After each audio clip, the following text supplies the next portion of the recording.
রবিবার বন্ধুদের সঙ্গে সাদুল্লাপুর নদীঘাটে স্নান করতে গিয়ে জলে তলিয়ে গেল 15 বছরের কিশোর অরূপ দাসের নিথর দেহ নদী থেকে উদ্ধার হলো সোমবার সকালে। এই ঘটনাকে ঘিরে এদিন শোকের ছায়া নেমে এলো মালদার সাদুল্লাপুর নদীঘাটে।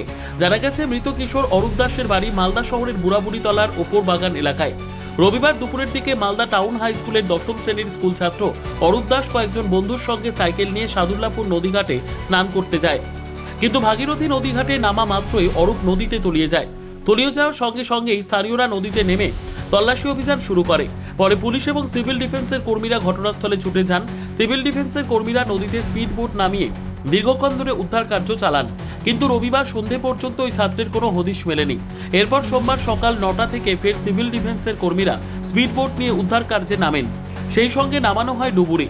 অবশেষে সকাল 10টা নাগাদ সাদুল্লাপুর নদীঘাট থেকেই স্থানীয় দুই যুবক মিলে জলে তলিয়ে যাওয়া স্কুল ছাত্রের নিথর দেহ উদ্ধার করে, যা দেখে কান্নায় ভেঙে পড়েন পরিবারবর্গ। গভীর শোকের ছায়া নেমে আসে গোটা সাদুল্লাপুর এলাকায়। সংবাদটি নিবেদন করছেন স্বস্তিলোক উৎসব ভবন, গঙ্গারামপুর, দক্ষিণ দিনাজপুর। তারপরে কবে বডি পেলো? আজকে বডি পেয়েছে, কালকে গিয়েছিল ওরা সব 5টা বন্ধু মিলে গেছিল। তো ওরা বল খেলছিল নাকি শুনলাম, ওখানে গিয়ে খেলতে খেলতে বল ছুঁড়ে দেয় ওর বন্ধু। কোন একটা বন্ধু জুড়ে বলটা ফেলে দেয়। বলটা ওই আনতে গেছিল, আনতে গিয়ে তো সাঁতার কাটতে জানে না, বুঝতে পারেনি জল আতারি হবে। ওই গিয়ে দুবার জল খেয়েছে, 3বার বেলা ডুবে গেছে, আর পাইনি। ওরা কি প্রাইভেট গেছিল বা স্কুল? না, ওরা সাইকেল নিয়ে গেছিল ঘুরতে। হ্যাঁ। কোথায় হয়েছে ঘটনাটা? ওটা সোল্লাপুরে ব্রিজের তলায়। কখন ডুবে গেছিল ওরা? ওই মোটামুটি 3টা। আর বডি কখন পেয়েছে? এখনই পেলাম, এই আধা ঘন্টা হলো।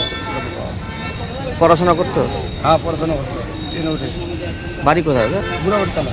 সর্বোত্তম সুযোগ সুবিধে রয়েছে আতিথেয়তায়। সুপরিচিত স্বস্তিলোক উৎসব ভবন অতিথিদের যে কোনো অনুষ্ঠানের জন্য উপযুক্ত ওয়ান স্টপ ডেস্টিনেশন। আমরা আপনার বিশেষ অনুষ্ঠানটিকে অবিস্মরণীয় করে তুলি। স্বস্তিলোক উৎসব ভবন, শিববাড়ি রোড, গঙ্গারামপুর, দক্ষিণ দিনাজপুর।